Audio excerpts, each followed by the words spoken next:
College graduation के बाद कोई जॉब नहीं मिली। भूखों मरने से बचने के लिए मैं अपने गांव वापस आ गया और एक छोटा सा सुपरमार्केट खोल लिया। पर मैंने कभी नहीं सोचा था कि मेरा पहला कस्टमर आर्मर पहने एक फीमेल जनरल होगी। क्या तुम यहाँ किसी फिल्म की शूटिंग कर रही हो? हे लिनलांग को शूटिंग का मतलब समझ नहीं आया। उसने कोई जवाब नहीं दिया, बस थोड़ा हिचकिचाते हुए पूछा, क्या तुम्हारे पास पेट भरने के लिए कोई खाना है? मैं थोड़ा हैरान था। सामने रखे इंस्टेंट नूडल्स, स्नैक्स और ब्रेड। क्या ये खाना नहीं है? पर हाँ, शूटिंग में काफी फिजिकल एक्टिविटी होती है, शायद उसे ये सब हैवी नहीं लगता। इसलिए मैंने सोचा पक्का उसे ये सब हैवी नहीं लगता। तो मैंने काउंटर के नीचे से 400 रुपीस तो बहुत सस्ते हैं। तो उसने आराम से एक सिल्वर इंगॉट फेंक दिया। चेंज की जरूरत नहीं है, मैं आगे भी आऊंगी, ये कहकर उसने दोनों बॉक्सेस उठाए और वहां से गायब हो गई। मैं बिल्कुल शॉप में अपने हाथ में रखे उस सिल्वर इंगॉट को घूर रहा था। क्या मैंने कोई भूत देखा है? पर वो सिल्वर इंगॉट काफी हैवी था, बिल्कुल रियल सॉलिड मेटल का फील। तो मैंने अपना सुपरमार्केट बंद किया और सीधा पॉन शॉप चला गया। पॉन शॉप के बॉस ने देखते ही उसकी कीमत 600 रुपीज लगा दी। उस औरत ने जो कंप्रेस बिस्किट्स खरीदे थे उनकी कॉस्ट तो बस 300 रुपीज थी। सीधा 5700 का नेट प्रॉफिट। उस औरत की ये बात याद करके कि वो आगे भी आएगी, मैंने बिना सोचे मिक्स्ड फ्लेवर्स वाले कंप्रेस बिस्किट्स के डीप एक्सेस और ऑर्डर कर दिए। थोड़ा रिस्क लेते हैं, क्या पता साइकिल से सीधा मोटरसाइकिल मिल जाए। दूसरी तरफ हे लिनलांग उन बिस्किट के बॉक्सेस को पकड़े सुपरमार्केट के बाहर खड़ी थी। उसे ये सब किसी सपने जैसा लग रहा था। वो आधे यकीन और आधे शक के साथ उन बिस्किट्स को लेकर डेजर्ट के बॉर्डर पर बने अपने सिटी वापस आई और चलते चलते उसने ऑर्डर दिया, डॉक्टर शेन को बुलाओ। जब डॉक्टर शेन दौड़ते हुए वहां पहुंचे तो हे लिनलांग के सामने रखे उन कंप्रेस्ड बिस्किट्स को देखकर उनके होश उड़ गए। तभी हे लिनलांग ने एक कंप्रेस्ड बिस्किट का पैकेट निकाला, उसे फाड़ा और उनकी तरफ बढ़ा दिया। जरा चेक करो, कहीं इसमें पॉइजन तो नहीं है? डॉक्टर शेन पूरी तरह कंफ्यूज थे, पर उन्होंने वैसा ही किया। उन्होंने उसे सूंघा और थोड़ा सा टेस्ट किया, फिर एक बोल पानी मंगवाकर उसे उसमें भिगोया। पूरी तरह से डिटेल में टेस्ट करने के बाद वो खुशी से चिल्ला पड़े, यंग जनरल, इसमें कोई पॉइजन नहीं है और ये सच में बहुत टेस्टी है। ये आप कहां से लाई हैं? डॉक्टर शेन पूरी तरह से रेस्पेक्ट के साथ हे लिनलांग को देख रहे थे। जब से वहां सिर्फ उड़ती हुई रेत थी, पानी और खाने की बहुत कमी थी और बैकअप सप्लाईज भी नहीं पहुंच पा रही थी। योंगजो अब गिर चुका था और आर्मी पूरी तरह से फंस चुकी थी। हे लिनलांग ने तुरंत ऑर्डर दिया, सभी स्क्वाड्स को ऑर्डर दो कि अपना सिल्वर और गोल्ड इकट्ठा करे, हम ये आइटम्स खरीदने जाएंगे। उसका सब जनरल ऑर्डर फॉलो करने के लिए मुड़ गया। पर डॉक्टर शेन के लिए ये बात किसी एलियन लैंग्वेज जैसी थी। खरीद में ये चीजें खरीद कर लाई गई हैं। हे लिनलांग ने हाँ में सिर हिलाया। हाँ, एक छोटी सी आले से खरीदी है। डॉक्टर शेन को यकीन नहीं हो रहा था, एक छोटी सी आले से खरीदा गया है। उस आले में क्या यहाँ पर अभी भी कोई मर्चेंट्स बचे हैं? जनरल के चेहरे पर टेंशन थी। जनरल, ऐसी चीजें हमने पहले कभी नहीं देखी और वैसे भी ये जगह पूरी तरह तबाह हो चुकी है, सारे सिविलियंस भाग चुके हैं, तो यहाँ अब मर्चेंट्स कहां से आएंगे? कुछ तो अजीब है यहाँ, और जहाँ अजीब चीजें होती है वहां अतरा होता है। जनरल, थोड़ा संभल कर रहिए। वहां मौजूद सभी लोग ही लिनलांग को समझाने लगे। उसने अपने दोनों डेप्यूटीज की तरफ देखा और भारी आवाज में कहा, क्या तुम्हारे पास खाना और पानी लाने का कोई और तरीका है? सब जनरल ने अपने सूखे और फटे हुए होठ बंद कर लिए। उसकी ये आमोशी चीख चीख कर उनकी मजबूरी बयान कर रही थी। इस मुसीबत के वक्त उनके पास एक चांस लेने के अलावा और कोई रास्ता नहीं था। तभी कमांडर वापस आ गए हैं, हे जोजियांग, जो कि अब मिडिल एज में थे, पर उनकी प्रेजेंस बहुत पावरफुल थी। अंदर आते ही उनकी नजर टेबल पर रखे उन पेपर बॉक्सेस पर गई। मैंने सुना है तुम सिल्वर कलेक्ट करवा रही हो कुछ खरीदने के लिए। हे लिनलांग ने आगे बढ़कर रिस्पेक्ट से सैल्यूट किया। कमांडर, ये वो खाना है जो मैं एक छोटी सी एले से खरीद कर लाई हूं। डॉक्टर शेन ने इसका चेकअप कर लिया है, इसमें कोई पॉइजन नहीं। डॉक्टर शेन ने तुरंत सपोर्ट करते हुए कहा, हाँ, ये खाने के लिए बिल्कुल सेफ है, कोई पॉइजन नहीं है। हे जोजियांग ने उन अजीब से पेपर बॉक्सेस और उनके अंदर रखे बिस्किट्स को देखा और बिना वक्त बर्बाद किए ऑर्डर दिया। हेलो गाइस, अगर आप क्रिकेट फॉलो करते हो तो मेरे पास आपके लिए एक ग्रेट न्यूज है। इंडियन प्रीमियर लीग 2026 स्टार्ट हो गया है और मैंने सारे मैचेस एक ऐप के थ्रू फॉलो किए हैं, जिसमें सब कुछ एक ही जगह मिलता है। Latest match schedule, live matches का कवरेज और अपनी स्पोर्ट्स नॉलेज से बेहतरीन कमाई करने का मौका। और आईपीएल के स्टार्ट के लिए इस टीम ने कुछ अमेजिंग गिफ्ट्स प्रिपेयर किए हैं। पूरे टूर्नामेंट के दौरान इन्होंने कैश प्राइजेस और एप्पल प्रोडक्ट्स के गिवअवेज किए हैं। यही है एक परफेक्ट चांस अपना फोन अपग्रेड करने का। और यही नहीं, आईपीएल के दौरान सभी नए प्लेयर्स को उनके पहले 4 डिपॉजिट्स पर बहुत अच्छा बोनस मिलेगा। पहली बार ऐसा हो रहा है और अभी आप 70,000 रुपीज तक का बोनस इजीली ले सकते हो हमारे प्रोमो कोड एनीबाईटी के साथ। कमेंट में दिए गए लिंक को फॉलो करो, वेबसाइट पर अपडेट्स चेक करते रहो और अपना गेमिंग जर्नी अभी से रेडी करो। अपने साथ एक टीम लो और पहले चलकर वहां का मुआयना करो। हे लिनलांग ने तुरंत ऑर्डर माना और 30 फुल्ली आर्म्ड सोल्जर्स के साथ उस एले में पहुंच गई। उस अजीब से डोर कर्टन के सामने खड़ी होकर उसने इशारा किया और अंदर चली गई। 30 लोग भी उसके पीछे पीछे आगे बढ़े, पर अगले ही पल हे लिनलांग हैरान रह गई। सिर्फ वो अकेली ही अंदर आई थी। बाकी लोग कहाँ गए? बाहर वो सोल्जर्स खंडहर के बीच एक दूसरे की शक्ल देख रहे थे। कहाँ है वो शॉप? कहाँ है मर्चेंट? नहीं, वेट, हमारी जनरल कहाँ है? सारे सोल्जर्स घबराकर आसपास ढूंढने लगे, पर वहां टूटी दीवारों और मलबे के अलावा कुछ नहीं था। कैप्टन ने तुरंत ऑर्डर दिया, आधे लोग यहां रुको, बाकी मेरे साथ आओ, कमांडर को रिपोर्ट करनी है। वो लोग निकलने ही वाले थे कि तभी हे लिनलांग उस डोर कर्टन से बाहर आती हुई दिखाई दी, बिल्कुल कंफ्यूज होके। तुम लोग अंदर क्यों नहीं आए? वहां सबकी रूह कांप गई। कैप्टन ने डरते हुए अपना थूक निगला और बोला, जनरल, हम अंदर गए थे, पर वहां सिर्फ खंडहर है, ना कोई सिल्वर है और ना ही कोई शॉप। हे लिनलांग पूरी तरह से कंफ्यूज हो गई। ऐसा कैसे हो सकता है? एक बार फिर ट्राई करो। हे लिनलांग ने सबके साथ मिलकर कई बार ट्राई किया, पर रिजल्ट वही निकला, सिर्फ वो ही उस सुपरमार्केट के अंदर जा सकती थी। अब उसको थोड़ा थोड़ा समझ आने लगा था, शायद वो शॉप सिर्फ उसी को दिखाई देती थी। इसलिए उसने सोल्जर से वो सिल्वर और कॉपर कॉइन्स लिए और एक बार फिर अकेली अंदर चली गई। पर अंदर घुसते ही वो सीधा मुझसे अटकराई। मैंने पिछले दरवाजे के सेंसर की वेलकम वाली रिकॉर्डिंग कई बार सुन ली थी। बार बार बजने की वजह से मैं इरिटेट हो गया था और रिजल्ट, मैं सीधा हे लिनलांग से टकरा गया और उसके हाथ में जो तलवार थी उसे देखकर मेरी जान ही निकल गई। तुम आ गई। हे लिनलांग ने देखा कि मेरी नजर डर के मारे उसकी तलवार पर अटकी हुई है, तो उसने तुरंत एक्सप्लेन किया, मैं कुछ खरीदने आई हूं।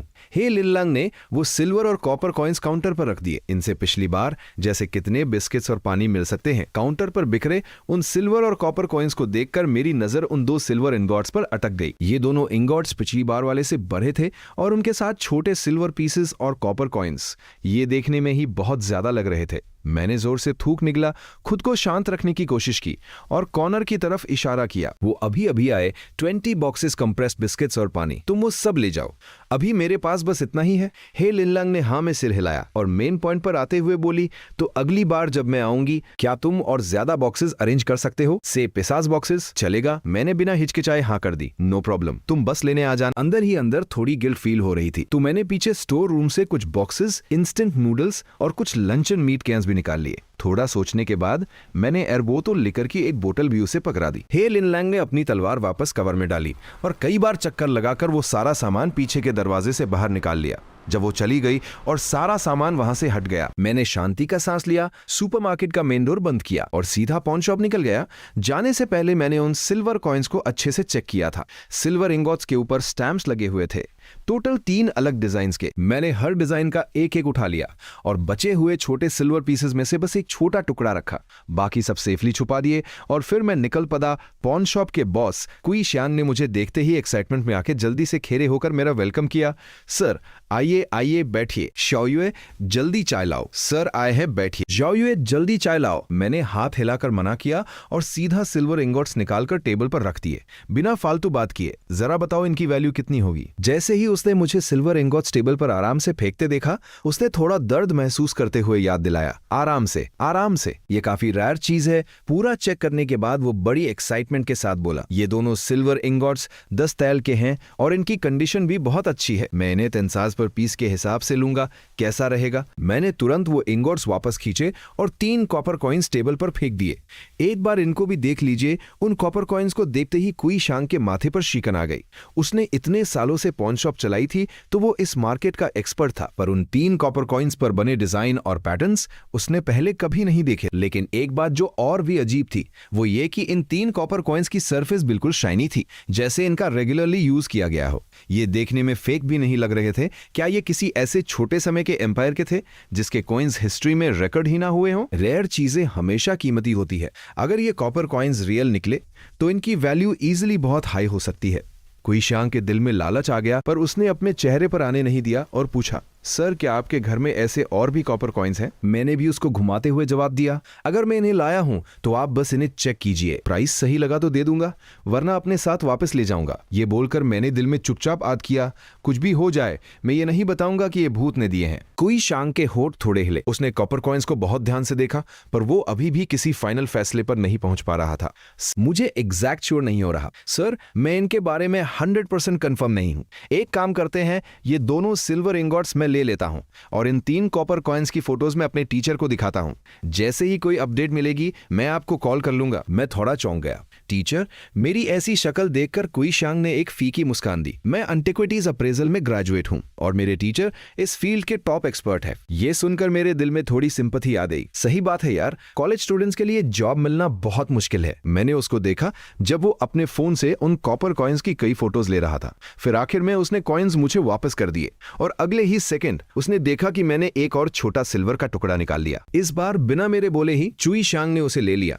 अपने हाथ में उसका वेट चेक किया और बड़े कॉन्फिडेंस के साथ उसने हाथ में उसका वजन महसूस किया और कॉन्फिडेंस के साथ बोला, ये प्योर सिल्वर है, कोई प्रॉब्लम नहीं। मैंने सुकून की सांस ली और अपने छोटे सिल्वर पीसेस और कॉपर कॉइन्स वापस रख लिए। फिर मैंने वो दोनों बड़े सिल्वर इंगोट्स बेच दिए और उन 20,000 रुपीस को लेकर पॉन शॉप से निकल गया। घर वापस जाते वक्त मैं सोचने लगा, इस स्पीड से तो मुझे यकीन है कि आगे भी वो जनरल ट्रांजैक्शंस के लिए आएगी। अगर ऐसे 2-4 डील्स और हो गए तो मेरे इस साल का प्रॉफिट गोल वैसे ही पूरा हो जाएगा। जॉब क्यों ढूंढनी है? मुझे तो अब कोई मेहनत करने की जरूरत ही नहीं है। एक सेफ बेचने वाली दुकान के पास से गुजरते हुए मैं पता नहीं किस धुन में उस दुकान के अंदर चला गया और एक सेफ खरीद लिया। घर में अब सिल्वर, कॉपर और इतनी सारी कीमती चीजें जमा होने लगी हैं। एक सेफ होना सच में जरूरी है।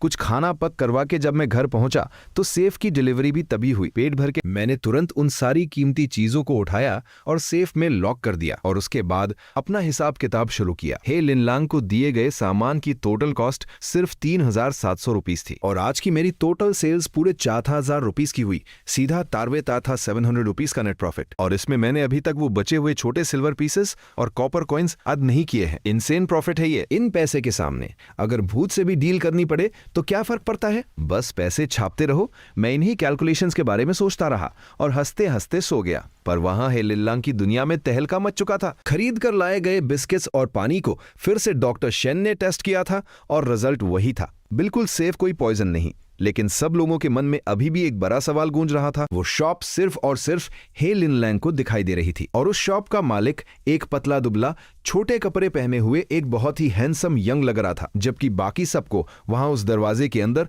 बस खंडर नजर आ रहा था। ये कोई इल्यूजन तो नहीं हो सकता? अगर ये जादू टोना होता तो इतना सारा सामान सच में हमारे पास कैसे आ जाता? सारी आर्मी इस बारे में बात कर रही थी। किसी ने अजीब सी थ्योरी दी, क्या ये कोई मिराज तो नहीं? तभी किसी और ने चैलेंज किया, तुमने कभी ऐसी मिराज देखी है जिसको तुम छू सको और वहां से सामान खरीद सको? पर ये कहानियां तो सदियों से चलती आ रही हैं। हमने नहीं देखा तो इसका ये मतलब तो नहीं कि ऐसा नहीं होता। ये पॉइंट वैलिड था। सब एकदम चुप हो गए। पर कमांडर हे जाओजांग ज्यादा प्रैक्टिकल अप्रोच रखते थे।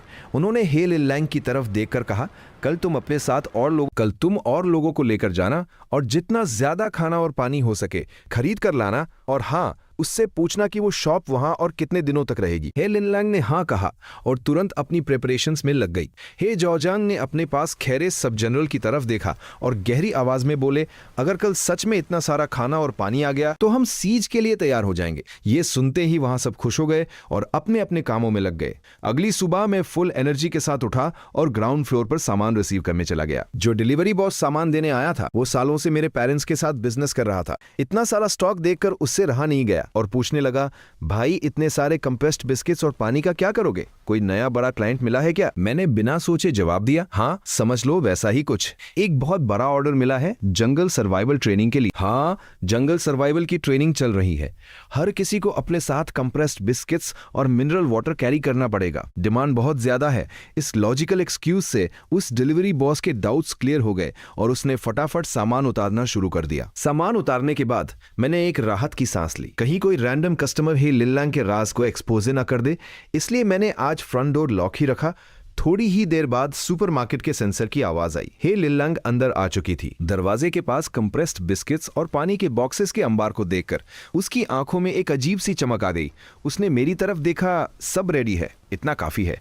हे लिनलांग ने तुरंत पैसे नहीं दिए, बल्कि वो सुपरमार्केट में एक राउंड घूमने लगी और पूछा, हमारी इस शॉप में जितने भी खाने पीने के आइटम्स हैं उनमें से सबसे हैवी और पेट भरने वाला कौन सा है? मैंने बिना सोचे सीधा कंप्रेस्ड बिस्किट्स की तरफ इशारा किया। ये ले जाने में आसान और पेट भरने के लिए सबसे बेस्ट। ये मिलिट्री ग्रेड रेशंस है। फील्ड में मार्चिंग के टाइम सोल्जर्स यही यूज करते हैं। हे लिनलांग ने सिर हिलाया और फिर पूछा, तुम ऐसे और कितने अरेंज कर सकते हो? ये सुनते ही मेरे अंदर एक अलग सा कॉन्फिडेंस आ गया। तुम्हें जितना चाहिए उतना मिल जाएगा। हे लिनलांग ये सुनकर हैरान रह गई और उसकी नजरें पूरे सुपरमार्केट को स्कैन करने लगी।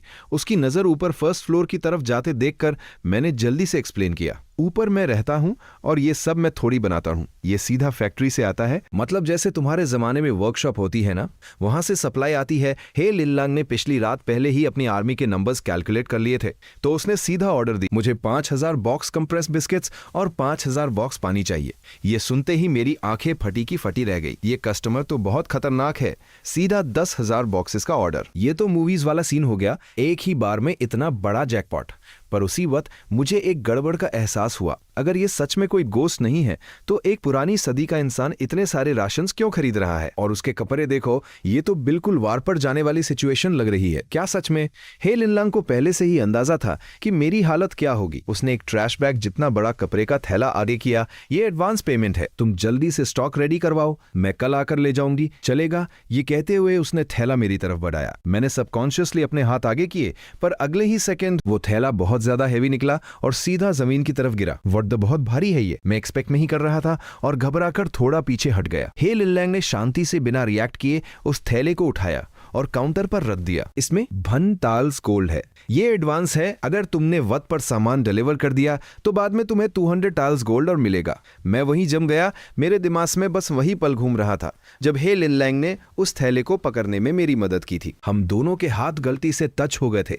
उसके हाथ की वो रफ और गर्म फील किसी गोस्ट की नहीं हो सकती। मैंने पूरी हैरानी में पूछा, तुम इंसान हो? हे लिनलांग की आंखें थोड़ी छोटी हो गई और वो डिसबिलीफ के साथ मुझे घूरने लगी। तुम्हें क्या लग रहा था कि मैं इंसान नहीं हूं? मैंने बैकडोर की तरफ इशारा किया और समझाने लगा, ये जो पीछे का दरवाजा है ना, ये एक डेड एंड पर खुलता है, बाहर निकलने की कोई जगह ही नहीं है, पर तुम हर बार वहां से गायब हो जाती हो बिना कोई निशान छोड़े। मेरी बात का सा मतलब था कि अगर कोई नॉर्मल इंसान होगा तो वहां से निकल ही नहीं सकता। मैंने सामने वाले फ्रंट डोर की तरफ इशारा किया और जरा वहां देखो। ही लिनलांग मेरी उंगली की दिशा में देखने लगी। कुछ देर चुप रहने के बाद वो आगे बढ़ी और उसने उस दरवाजे को छूने के लिए हाथ बढ़ाया, पर दरवाजे से 1 सेंटीमीटर दूर ही एक इनविजिबल पावर ने उसके हाथ को रोक लिया। वो चाहकर भी उसे टच नहीं कर पा रही थी। मैं शॉक में ये सब होते देख रहा था। हे लिनलांग ने भी थोड़ी तात लगाई और प्रेस करने की कोशिश की, पर वो 1 इंच की दूरी कभी क्रॉस ही नहीं हुई।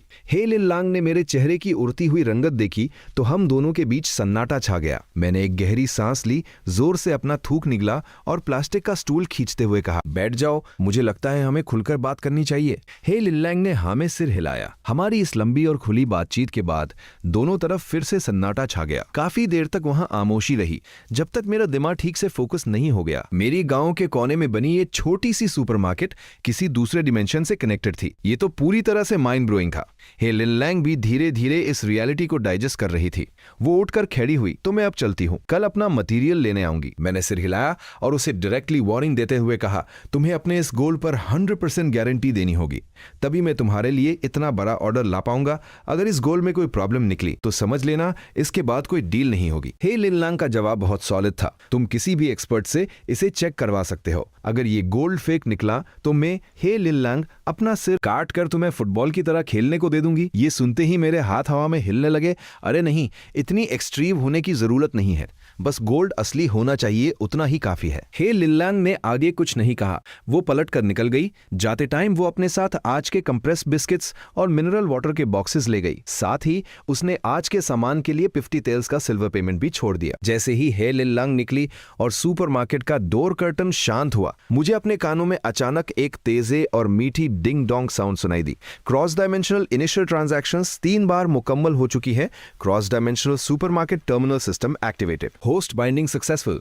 System level 1. Features unlocked. Storage function. Trading function. Level 1 system trading dimension. The Great Liang Dynasty. Level 1 system trading partner. एक person bind हो चुका है, ही लिनलांग। फिर एक मेटालिक और रोबोटिक आवाज सुनाई दी, ding dong. Supermarket total revenue 26,000 rupees, silver 50 taels, copper coins 56 और advance deposit 100 taels gold. Trading partner की एंट्री का मोड, स्पेस टाइम रिफ्ट। सिर्फ हे लिनलांग इस टर्मिनल को यूज कर सकती है। मेरे कानों में एक के बाद एक सिस्टम नोटिफिकेशन बजने लगे। मैं पूरी तरह शॉक में था। मैंने सोचा सोचा ही था कि अचानक से एक पिछले जमाने का जनरल मेरे छोटे से ग्रोसरी स्टोर में खरीदारी करने कैसे आ सकता है। पता चला कि मेरी आम सी दुकान अब एक क्रॉस डायमेंशनल सुपरमार्केट बन चुकी है, वो भी सिस्टम बाइंडिंग के साथ। इतने साल वीडियो गेम्स खेलने के अपने एक्सपीरियंस से मुझे समझ आया कि ऐसे सिस्टम्स को हमेशा अपग्रेड किया जा सकता है। अभी सिर्फ लेवल 1 पर मैं हे लिन लैंग के साथ ट्रेड कर सकता हूं। आगे चलकर और भी अलग डिमेंशंस या समय के लोगों के साथ बिजनेस किया जा सकता है। ये सोचते ही मेरे अंदर उशी की लहर दौड़ गई। ये याद आते ही मेरा दिमाग योशी से फटने लगा। तभी मैं सोचूं कि इतने दिनों से मैं नौकरी ढूंढने में इतना अनलकी क्यों था, क्योंकि मेरा लक यहां वेट कर रहा था। मैंने मेंटली ट्राई किया। ओपन स्टोरेज फंक्शन अगले ही सेकंड मेरे सामने का सीने बदल गया। ये क्या? ये तो मेरे सुपरमार्केट के पीछे वाला स्टोर रूम है ना। ये 2 फ्लोर की छोटी पुरानी बिल्डिंग मेरे पेरेंट्स की प्रॉपर्टी थी, जिसका टोटल एरिया 80 स्क्वायर मीटर्स था। ग्राउंड फ्लोर के 40 स्क्वायर मीटर्स पर सुपरमार्केट है और 30 स्क्वायर मीटर्स का स्टोरेज रूम है। सीलिंग की हाइट लगभग 3 मीटर्स है, यानी स्टोर रूम का टोटल वॉल्यूम लगभग 90 क्यूबिक मीटर्स है। हे लिन लैंग के 5000 बॉक्स कंप्रेस्ड बिस्किट्स और मिनरल वाटर अगर एक बार में फिट ना आए तो 2 बार में पक्का फिट हो जाएंगे। लॉजिकल फ्लो पूरी तरह क्लियर हो गया। तो सबसे पहले मैंने उस थैले में रखे गोल्ड को देखने का डिसाइड किया। मैंने वो बड़ा बैग खोला। वहां बिना किसी चमक दमक के सॉलिड गोल्ड इंगॉट्स रखे थे। ये गोल्ड इंगॉट साइज में ज्यादा बड़े नहीं थे। उनकी शेप हल्की सी फ्लैट थी, दोनों एंड से चौड़े और बीच से पतले, थोड़ा बोटाई स्टाइल, जिसके सेंटर पर स्टाम्प मार्क छपे थे। मैंने अपना मोबाइल निकाला और डायरेक्टली ऑनलाइन सर्च किया कि इन गोल्ड इंगॉट्स की एक्चुअल मार्केट प्राइस क्या होनी चाहिए। एक बेसिक आइडिया लगने के बाद मैंने उनमें से 2 गोल्ड इंगॉट्स उठाए और अपने साइड बैग में डाल लिए और कल वाले उन 3 कॉपर कॉइंस को भी साथ ले लिया। बाकी बचे 8 गोल्ड इंगॉट्स को सेफली अपने सेफ में डाल दिया। ये सब सेट करके मैं एक बार फिर उस पॉन शॉप की तरफ निकल पड़ा, ताकि 5000 बॉक्स कंप्रेस बिस्किट्स और 5000 बॉक्स पानी खरीदने कम से कम 8 लाख चाहिए। क्वांटिटी बहुत ज्यादा है। होलसेल बॉस कभी भी इतना बड़ा ऑर्डर क्रेडिट पर नहीं देगा। मुझे एडवांस या कैश ऑन डिलीवरी देना ही पड़ेगा। मेरे पास अभी इतने पैसे नहीं हैं, तो मुझे पहले 2 गोल्ड इंगट्स बेचने पड़ेंगे और साथ ही चुई शियांग से चेक भी करवाना है कि ये असली है या नहीं और इनकी कीमत कितनी है। मैं एक टी शर्ट और जीन्स पहने अपना साइड बैग लटकाए एक सिंपल से लुक में शिंगलोंग पॉन शॉप के अंदर पहुंचा। मुझे देखते ही चुई शियांग की आंखें चमक उठी और वो तुरंत अपनी जगह से खड़ा हो गया। अरे हैंडसम, आज क्या स्पेशल चीज लाए हो? मैंने कोई जवाब नहीं दिया। मेरी नजर दुकान में बैठी एक नई शोसियत पर टिक गई थी, एक बुजुर्ग औरत जिनके बाल सफेद थे। चुई शियांग ने मेरा शक भांप लिया और तुरंत उन्हें इंट्रोड्यूस किया। ये मेरी टीचर हैं और मेरी बुआ भी। लानचंग यूनिवर्सिटी के एंटिक्विटीज अप्रेजल डिपार्टमेंट की पीएचडी सुपरवाइजर प्रोफेसर चुए चांगशिया। मैंने उन्हें ध्यान से देखा और फिर सीधा अपना फोन निकालकर यूनिवर्सिटी की वेबसाइट पर चुए चांगशिया सर्च किया। वेबसाइट पर सच में दिखा रहा था कि वो पीएचडी सुपरवाइजर है। हालांकि फोटो थोड़ी एडिटेड लग रही थी, पर वो सफेद छोटे बाल और चेहरे के फीचर्स बिल्कुल सामने बैठी औरत जैसे ही थे। मेरा शक थोड़ा कम हुआ और मैंने एक कुर्सी खींचकर बैठ गया। चुई शियांग की नजर लगातार मेरे बैग पर ही थी। वो पक्का समझ गया था कि मैं आज फिर कोई कीमती चीज लाया हूं। मैंने अपना बैग देखा और खुद पहल करते हुए उस बुजुर्ग औरत की तरफ देखकर कहा, प्रोफेसर चुई, तो आप ही वो एक्सपर्ट हैं जिनके बारे में बॉस चुई बता रहे थे।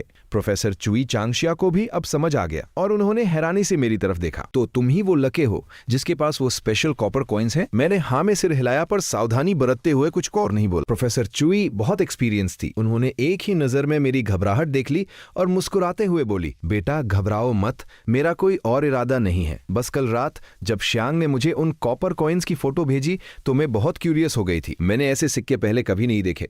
मैंने बहुत सारे हिस्टोरिकल रिकॉर्ड्स छाने, पर कहीं भी इनका कोई जिक्र नहीं मिला। इसलिए मैं इन्हें अपनी आंखों से देखना चाहती थी। मैंने थोड़ा सोचा और फिर अपने बैग से वो 3 कॉपर कॉइन्स निकालकर सामने ग्लास टेबल पे रख दिए। प्रोफेसर चुई ने तुरंत एक सिक्का उठाया और उसे अपनी आंखों के पास ले जाकर बहुत ध्यान से देखने लगी। उन्होंने सबसे पहले सिक्के पर छपे शब्दों को देखा और फिर उसे सूंघ कर चेक किया। उसमें मिट्टी की कोई महक नहीं थी। ये पहले वाले सिल्वर इंगॉट की तरह ही है। ये जमीन से निकाला गया एक्सकवेटेड नहीं लग रहा, बल्कि ऐसा लग रहा है जैसे इसे किसी ने बहुत संभाल कर रखा हो और अक्सर हाथों में लिया हो। हाँ, यही है। हाँ, इसकी चमक और फील बिल्कुल सही है।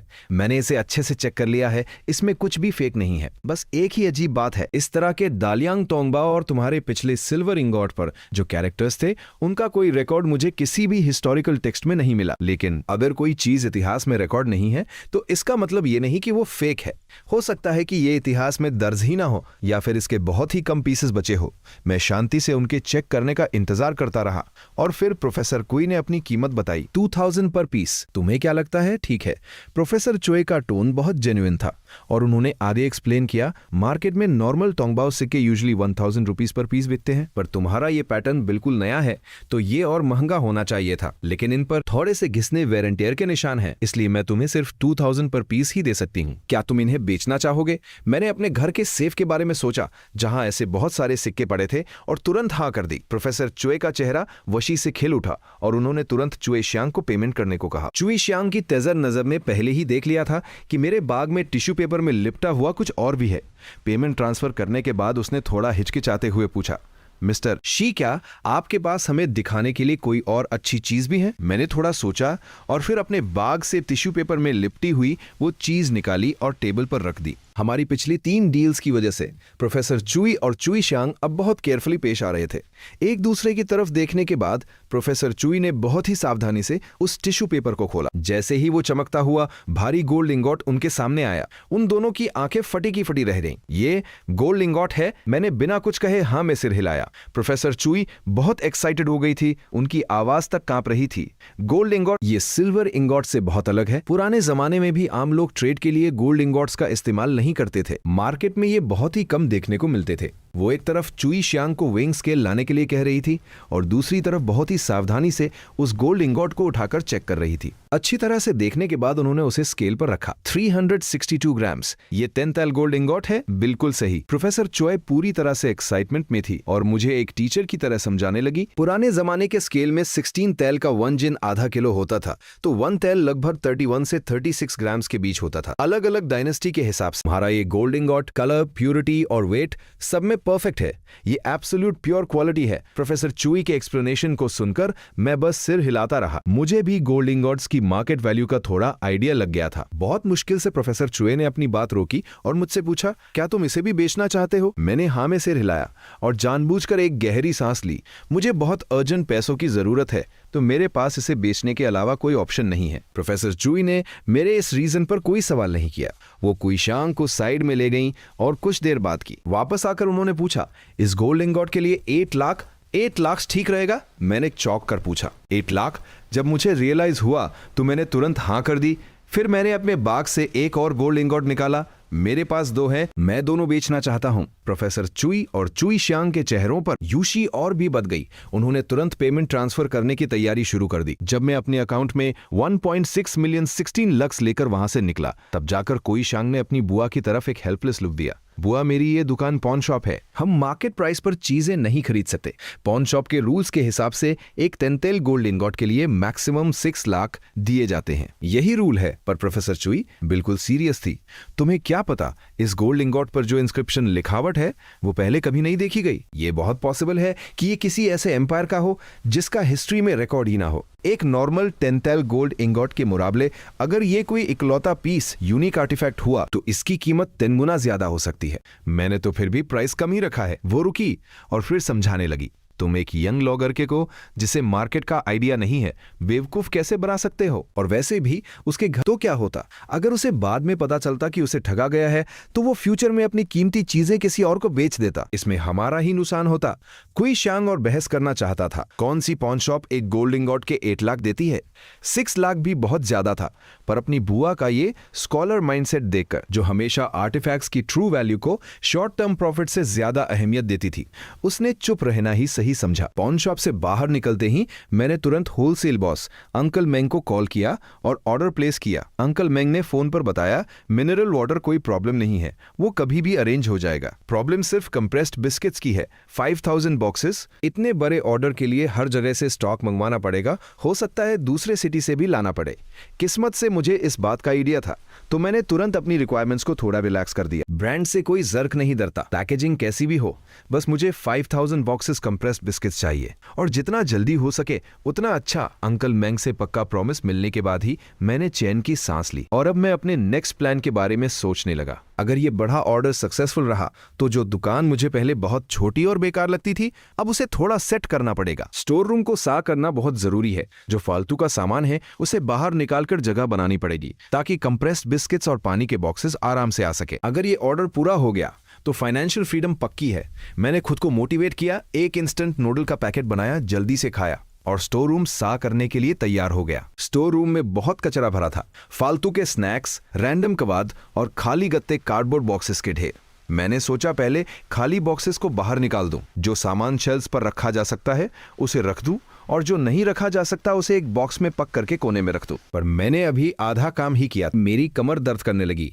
मैं मन ही मन सिस्टम को गाली देने लगा, क्या ये सिस्टम ऑटोमेटिकली सामान अरेंज नहीं कर सकता? अगर फ्यूचर में हर बार मुझे खुद सामान उठाना पड़ा तो मेरी तो जान निकल जाएगी। जैसे ही मैंने ये सोचा, मेरे दिमाग में एक क्लियर इलेक्ट्रॉनिक आवाज गूंजी, do you want to activate the auto sorting function? और उसी वक्त मेरी आंखों के सामने 2 ऑप्शंस आ गए। 10,000 देखते ही मेरा पहला रिएक्शन था हिचकिचाना। ये तो बहुत महंगा है, पर फिर मैंने सोचा अगर सिस्टम हमेशा के लिए मेरा सामान अरेंज कर सकता है तो लॉन्ग टर्म के हिसाब से ये बहुत ही रिलायबल और सस्ते टेम्पररी वर्कर को हायर करने जैसा है। ये तो बहुत सही डील है। मैंने बिना ज्यादा सोचे यस पर क्लिक कर दिया। वीचैट पर तुरंत पेमेंट डिडक्शन का नोटिफिकेशन आ गया। मैंने खोल कर देखा, सच में 10,000 रुपीज कट चुके थे और सिस्टम का ऑटो सॉर्टिंग फंक्शन भी स्टार्ट हो गया। फिर एक जादू जैसा नजारा हुआ। स्टोर रूम में जो फालतू के गत्ते और प्लास्टिक बैग्स बिखरे पड़े थे वो ऐसे हवा में उड़ने लगे जैसे उनके पैर आ गए हों। वो अपने आप अपनी शेप बदल रहे थे और अपनी जगह शिफ्ट कर रहे थे। सारा सामान अपने आप पैक हो रहा था और बॉक्सेस में जा रहा था। जो सामान शेल्फ्स पर रखा जा सकता था वो ऑटोमेटिकली बिल्कुल परफेक्टली अरेंज हो गया और जो शेल्फ्स पर फिट नहीं हो रहा था वो कार्टन बॉक्सेस में पैक होकर शेल्फ्स के टॉप पर सेट हो गया। इतना ही नहीं, जो शेल्फ्स पहले धूल से भरी थी वो अब बिल्कुल सा हो गई थी। एक भी धूल का कण नहीं था। यहां तक कि स्टोर रूम का अर्श भी इतना सा हो गया था जैसे किसी कुत्ते ने चाट चाट कर सार किया हो। इस बिल्कुल साफ सुथरे स्टोर रूम और शेल्फ्स को देखकर मेरा मन बहुत खुश हो गया। मैं तुरंत काउंटर के पीछे बैठा और आराम करने के लिए एक ग्लास पानी डाला। पर जैसे ही मैं बैठा मेरा फोन बजने लगा। अंकल मैन का कॉल था। क्या हुआ अंकल मैन? मुझे लगा कंप्रेस बिस्किट्स के ऑर्डर में कोई प्रॉब्लम आ गई है, तो मेरी आवाज में टेंशन साफ झलक रही थी। पर फोन पर अंकल मैन थोड़ा हिचकिचा रहे थे। शी बेटा, एक बात है, मुझे समझ नहीं आ रहा कि तुम्हें बताऊं या नहीं। बताइए ना। कोई बात नहीं। मेरी धड़कन तेज हो गई और मैं सीधा बैठ गया। वो तुम्हारी ये दुकान पहले तुम्हारी मौसी आंट जो रोंग चला रही थी ना? अंकल मिंग थोड़ी देर रुके और फिर बोले, मुझे लग रहा है तुम्हारी मौसी ने मार्केट में बहुत सारे होलसेल सप्लायर्स का उधार नहीं चुकाया है। कुछ सप्लायर्स मुझसे इस बारे में पूछने आए थे। मैं एकदम चौंक गया। मेरी कमर पूरी तरह से सीधी हो गई। मैं तुम्हारे लिए स्टॉक अरेंज कर रहा हूं ना, तो मैंने आसपास के सारे सप्लायर से कॉन्टैक्ट किया था। अंकल मिंग ने एक्सप्लेन किया। जब उन्हें पता चला कि मैं तुम्हें सामान सप्लाई कर रहा हूं, उन्होंने मुझसे इस बारे में पूछा और वो कह रहे थे कि उन्हें डर है कि तुम पेमेंट नहीं करोगे। फिर जब मैंने उन्हें बताया कि तुमने एडवांस दे दिया है, तब जाकर वो मुझे सामान देने को तैयार हुए। अंकल मैंग की बात सुनकर मैं पूरी तरह से शॉक में था। 1 साल पहले जब मेरे पेरेंट्स की कार एक्सीडेंट में डेथ हो गई थी, तो मेरी मौसी जो रोंग ने खुद आके कहा था कि वो दुकान संभाल लेगी। उस वक्त मुझे सच में दुकान चलाने का कोई मन नहीं था, तो मैं मान गया। हमने एक कॉन्ट्रैक्ट भी साइन किया था जिसमें क्लियर लिखा था कि जो रोंग के टाइम पर जितना भी प्रॉफिट या लॉस होगा वो उसका होगा, मेरा उससे कोई लेना देना नहीं होगा। पर किसने सोचा था कि 1 महीने पहले जब मुझे कंपनी से निकाला गया और मैं वापस यहां रहने आया, तो जो रोंग मेरे सामने रोने लगी, कहने लगी कि दुकान में कोई प्रॉफिट नहीं है बल्कि लॉस हो रहा है और वो तभी काम करेगी जब मैं उसे सैलरी दूंगा। मुझे उसकी बात पर बिल्कुल यकीन नहीं था। मेरे पेरेंट्स ने इस छोटी सी दुकान से 20 साल तक हम तीनों का पेट पाला था, तो ये लॉस में कैसे जा सकती है? ये लॉस में कैसे जा सकती है? और लकीली हमारा 1 साल का कॉन्ट्रैक्ट भी खत्म होने वाला था, तो मैंने सीधा दुकान वापस ले ली और खुद चलाने लगा। पर मैंने सपने में भी नहीं सोचा था कि जो रोंग ने रूई ग्रोसरी स्टोर के नाम पर इतने सारे होलसेल सप्लायर से उधार ले रखा था, जो सप्लायर सालों से हमें सामान दे रहे थे। जब मैं वापस आया तो मैंने उन्हें बता दिया था कि दुकान का मालिक बदल गया है, तो उन पर इतना उधार कैसे हो सकता है?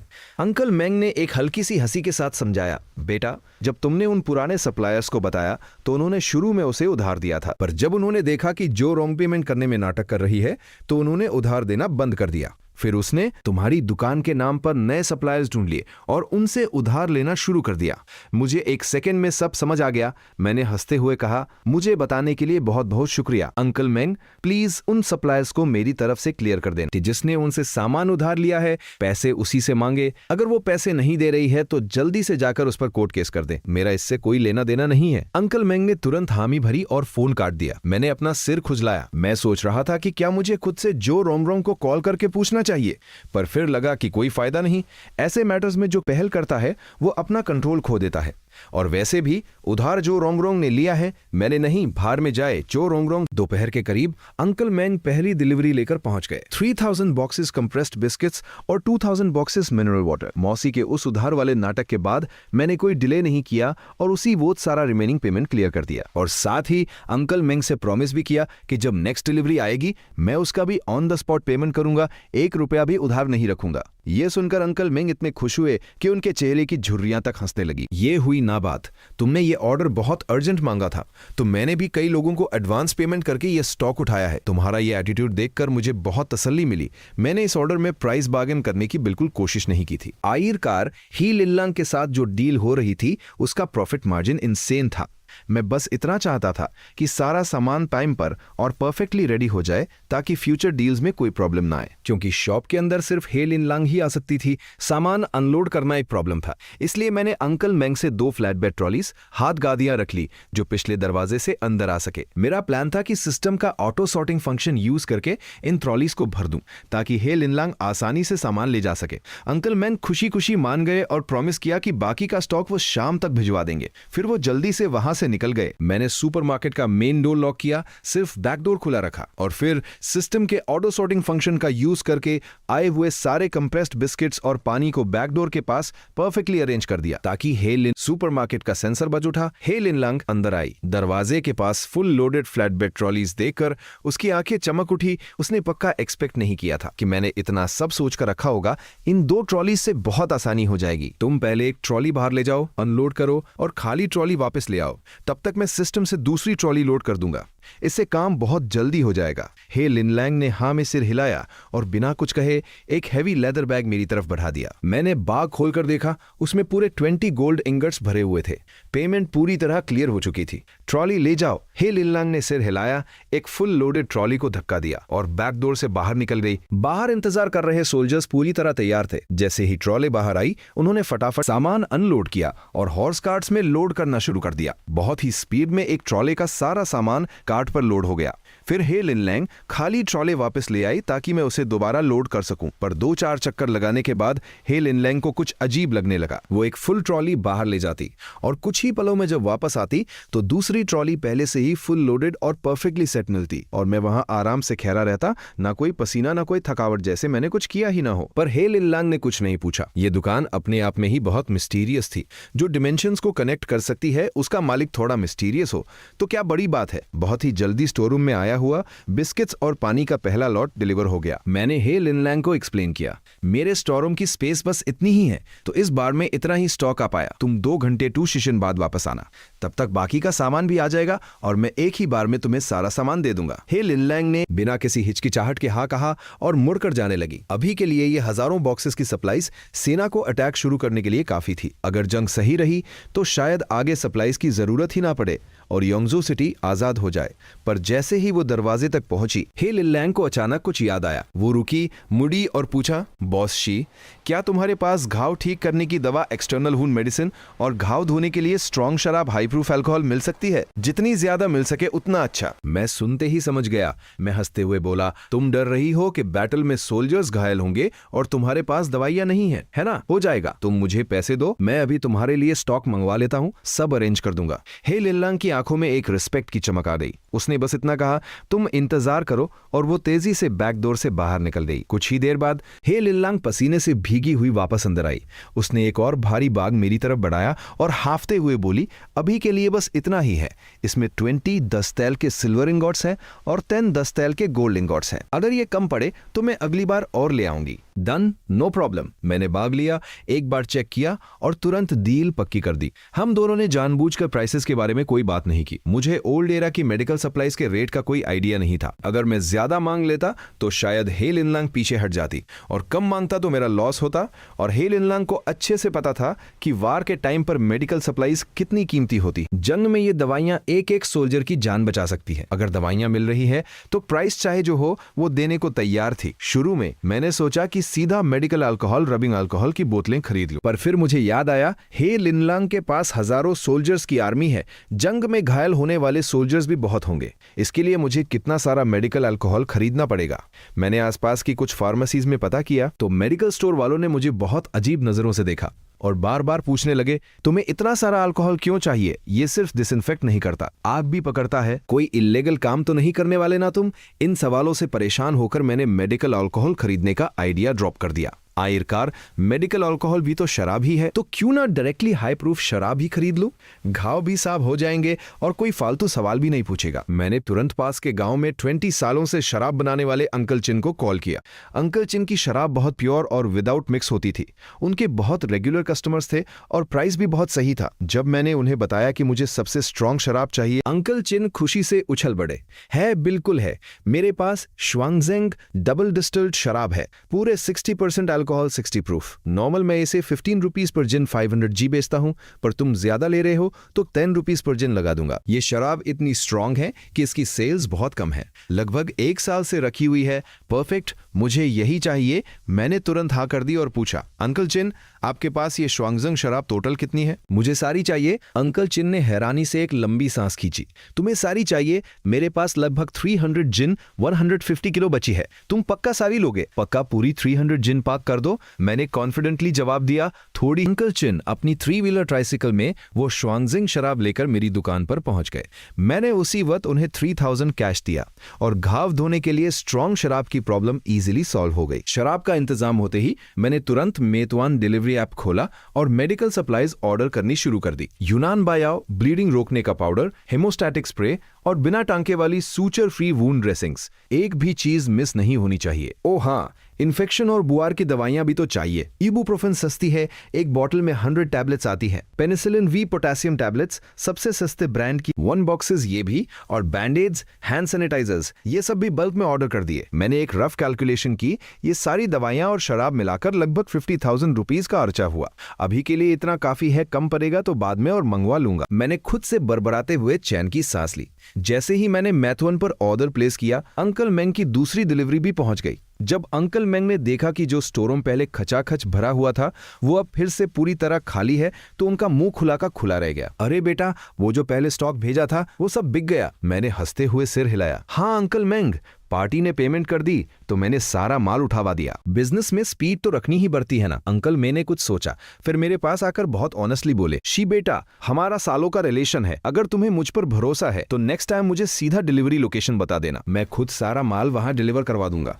तुम्हें यहाँ अनलोड करके फिर से लोड करने की फालतू मेहनत नहीं करनी पड़ेगी। तुम टेंशन मत लो, मैं एक शब्द भी किसी को नहीं बताऊंगा। मेरी वजह से तुम्हें कोई प्रॉब्लम नहीं होगी। अंकल मेंग की ये बात सिर्फ मेरा काम आसान करने के लिए नहीं थी, बल्कि वो अपना स्टैंड भी क्लियर कर रहे थे कि वो कभी मुझे धोखा नहीं देंगे और मेरे क्लाइंट को डायरेक्ट अप्रोच करके मेरा बिजनेस खराब नहीं करेंगे। मैंने मुस्कुराते हुए पोलाइटली मना कर दिया, अंकल मेंग, मुझे आप पर पूरा भरोसा है और मुझे पता है आप मेरी भलाई के लिए कह रहे हैं ताकि मेरी मेहनत बच सके, पर मेरा ये क्लाइंट थोड़ा अजीब है। उसे खुद आकर सामान ले जाना पसंद है, उसे किसी आउटसाइडर का आना जाना पसंद नहीं है, इसलिए आपको यहीं डिलीवर करना पड़ेगा। Sorry for the trouble.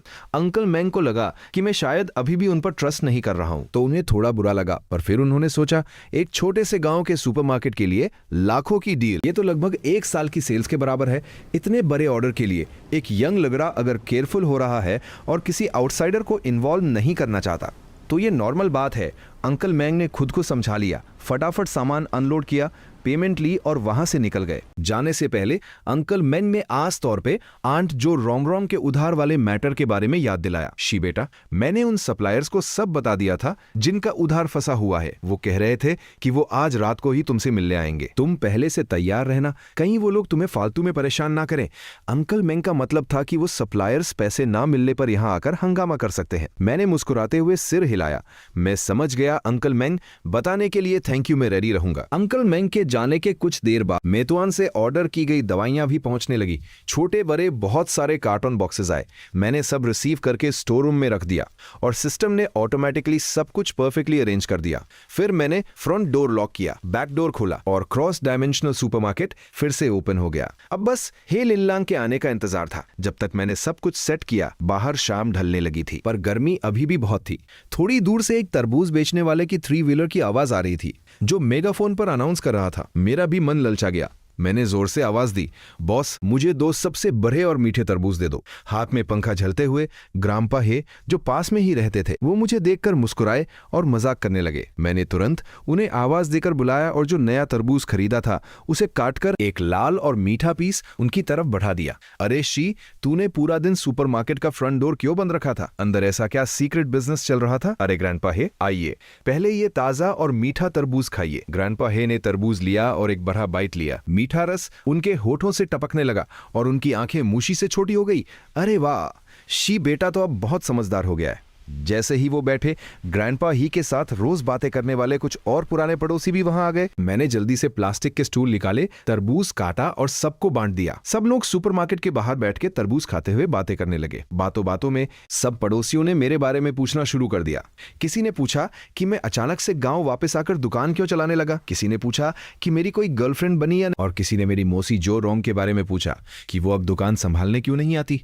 मुझे सही मौला मिल गया। मैंने जानबूझकर एक परेशान सी शक्ल बनाई और सबको पूरी कहानी सुना दी। कैसे जोरोंग में सुपरमार्केट के नाम पर होलसेल सप्लायर से लाखों का उधार ले लिया था और ऊपर से मुझसे सैलरी भी मांग रही थी। आखिर में मैंने एक गहरी सांस ली और कहा, मैं तो इसी बात की टेंशन में हूं। अंकल मैंग बता रहे थे कि आज रात को वो उधार वाले सप्लायर्स मुझसे पैसे मांगने आने वाले हैं। मैं कोई बच्चा तो नहीं हूं कि उनसे डर जाऊं, पर मुझे समझ नहीं आ रहा कि मैं उन्हें कैसे समझाऊं कि मेरा इस उधार से कोई लेना देना नहीं है। मेरी ये बात सुनते ही सारे बदहोशी भदक गए।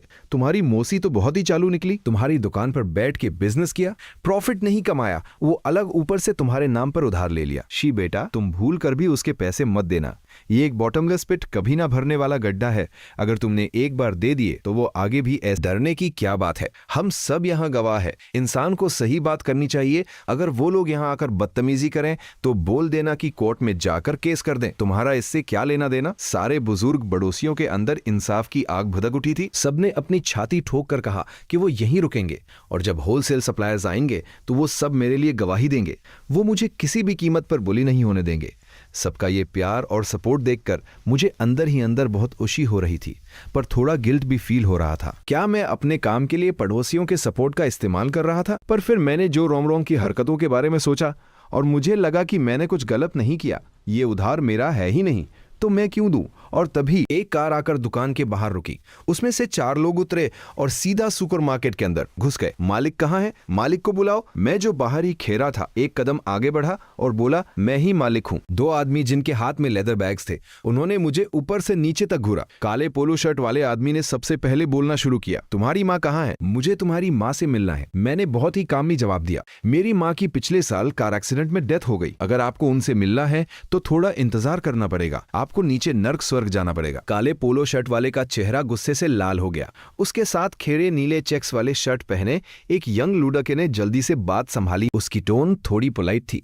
आज मुझे अंकल मैंग से पता चला कि तुम बहुत सारा स्टॉक मंगवा रहे हो, खासकर कंप्रेस्ड बिस्किट्स। मैंने उसकी तरफ देखा और उल्टा सवाल कर दिया, तो इससे आपको क्या मतलब? नीले चेक्स वाला लगा आगे आया और उसने अपना विजिटिंग कार्ड दिया। मेरा नाम जो होंग है, फेयांग होलसेल का मालिक। पिछले 1 साल में रुई ग्रोसरी स्टोर ने मेरे यहाँ से 30,000 से ज्यादा का उधार लिया है, जो अभी तक क्लियर नहीं हुआ है। मैं आज वही पैसे मांगने आया हूँ और इन तीनों की सिचुएशन भी मेरे जैसी ही है। मैं पूछ सकता हूँ कि पुरानी ओनर जो रोमरोंग से तुम्हारा क्या रिलेशन है? उसने बहुत ही क्लियर शब्दों में अपनी बात रख दी। मैंने मन ही मन सोचा, चलो कोई तो सेंसिबल इंसान मिला। बोलते हुए मैंने काउंटर से वो कॉन्ट्रैक्ट निकाला जो मैंने पहले से तैयार रखा था और उसे दे दिया। वो मेरी मौसी थी। पिछले साल जब मेरे पेरेंट्स की डेथ हुई तो मैंने ये दुकान उसे संभालने को दे दी थी। हमने कॉन्ट्रैक्ट साइन किया था। पास्ट की लायबिलिटीज उसकी, फ्यूचर की मेरी। हम एक दूसरे के प्रॉफिट लॉस के जिम्मेदार नहीं होंगे। जो होंग ने कॉन्ट्रैक्ट पर चेहरे भी उतर गए थे। उनमें से एक ने गुस्से में चिल्लाते हुए कहा, अरे क्या फर्क पड़ता है, तुम सब एक ही फैमिली हो। अब तुम दुकान चला रहे हो तो पैसे तुम्हें ही देने पड़ देंगे, और वैसे भी तुमने अभी इतना बड़ा ऑर्डर पूरा किया है तो ये थोड़े से पैसे तुम्हारे लिए क्या बड़ी बात है। उसकी इस बात ने मेरे अंदर आग लगा दी। वो मेरी मौसी है, मेरी माँ नहीं। सिर्फ इसलिए कि मुझे कोई बड़ा ऑर्डर मिला है, मैं उसके किए हुए घोटालों का बिल क्यों भरूं? सगे भाइयों में भी पैसों का हिसाब क्लियर होना चाहिए। मैं पहले ही बता चुका हूं, पैसे चाहिए तो सीधा उसके पास जाओ। मैं 1 रुपया नहीं दूंगा। जाओ जाकर कोर्ट में केस कर दो, मुझे कोई फर्क नहीं पड़ता। उन सबको पता था कि मेरी फैमिली पिछले 20 सालों से ये दुकान चला रही थी और हमने कभी किसी का एक पैसा नहीं मारा। जो पुराने सप्लायर्स थे जैसे अंकल मैंग, जब मैंने अपनी मौसी को दुकान दी थी, मैंने उन सबको पहले ही बता दिया था। मेरी मौसी को उन पुराने सप्लायर से उधार नहीं मिल रहा था, इसीलिए वो तुम जैसों के पास गई। तुम लोगों ने उसे उधार देने से पहले बैकग्राउंड चेक क्यों नहीं किया? वो दोनों आदमी एक दूसरे की शक्ल देखने लगे। उनके पास कोई जवाब नहीं था। जाहिर सी बात है उन्होंने चेक किया होगा, पर उस वक्त वो बस अंकल मैंग के रेगुलर क्लाइंट्स को तोड़ना चाहते थे और बिजनेस बढ़ाना चाहते थे, तो उन्होंने रिस्क के बारे में सोचा ही नहीं। बिजनेस में रिस्क तो होता ही है, अब सिर्फ रिस्क के डर से उधार देना बंद थोड़े ही कर देंगे। इसी बीच बाहर बैठे पड़ोसी भी अंदर आ गए और मेरी साइड लेने लगे। हाँ, पिछले 1 साल से शी की मौसी जो रोम ही दुकान चला रही थी। हमने भी उससे पूछा था और उसने खुद कहा था कि सारा प्रॉफिट लॉस उसका अपना है। शी ने उससे 1 रुपया भी रेंट नहीं लिया, बस इसलिए कि उसके पेरेंट्स की दुकान बंद ना हो। ये लोग बिल्कुल सच कह रहे हैं। सारे बुजुर्ग पड़ोसी एक साथ बोलने लगे और उन चारों होलसेल सप्लायर्स को पूरी कहानी सुना दी। जो होंग ने मेरी बात सुनकर गुस्सा करने के बजाय बहुत सीरियसनेस के साथ मेरी तरह देखा और एक प्रपोजल दिया। बॉस शी, मुझे पता है कि तुम्हारी मौसी का उधार चुकाने की तुम्हारी कोई ऑब्लिगेशन नहीं है और अब उसके पास जाकर पैसे मांगना भी वेस्ट ऑफ टाइम ही होगा। तो क्या हम ऐसा कर सकते हैं कि फ्यूचर में अगर तुम्हें ऐसे बड़े ऑर्डर्स के लिए माल चाहिए तो तुम हमसे खरीद लो। इससे हम भी थोड़ा प्रॉफिट कमा लेंगे और हमारा जो लॉस हुआ है वो कवर हो जाएगा। तब जाकर मुझे समझ आया कि ये चारों लोग आज सिर्फ अपना उधार मांगने नहीं आए थे। उन्होंने शायद अंकल मैंग से सुन लिया था कि मेरे पास कोई बहुत बड़ा ऑर्डर आया है और वो दरअसल मुझसे बिजनेस मांगने आए थे। मैंने जो होंग की आंखों में एक उम्मीद देखी और फिर बाकी तीनों आदमियों की तरह देखा। वो थोड़े हिचकिचा रहे थे पर उन्होंने भी हाँ में सिर हिलाया। मैंने थोड़ा सोचा और फिर हाँ कर दी।